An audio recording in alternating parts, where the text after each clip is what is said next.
পৃথিবীর সপ্তম জলবায়ু ঝুঁকিপূর্ণ দেশ বাংলাদেশ। ঘন ঘন ঘূর্ণিঝড়, নদী ভাঙন ও লবণাক্ততায় বিপন্ন হচ্ছে লাখো মানুষের জীবন জীবিকা। গত 10 বছরে বাস্তুচ্যুত হয়েছেন 1,47,00,000-এর বেশি মানুষ। ব্রাজিলের বিখ্যাত রেইনফরেস্ট আমাজন বেষ্টিত শহর বেলেমেতে COP30 সম্মেলনের লক্ষ্য নতুন কোনো প্রতিশ্রুতি নয়, বরং 2015 সালের প্যারিস চুক্তি অনুযায়ী উন্নত দেশগুলোর দেয়া প্রতিশ্রুতির বাস্তবায়ন। বাংলাদেশের দাবি, জলবায়ু পরিবর্তনের কারণে উন্নয়নশীল দেশের ক্ষতিপূরণে উন্নত দেশগুলোকে গুনতে হবে $1.3 ট্রিলিয়ন।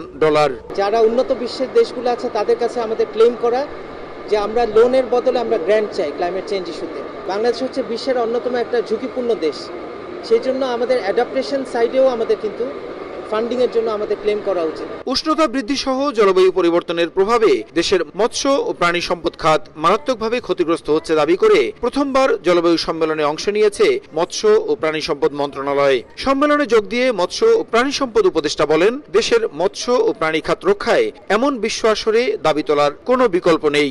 শুধু পরিবেশের বিষয় না, কারণ এর সাথে মানুষের জীবন জীবিকার সম্পর্ক, এর সাথে আমাদের খাদ্য নিরাপত্তার সম্পর্ক, আমাদের স্বাস্থ্যের সম্পর্ক।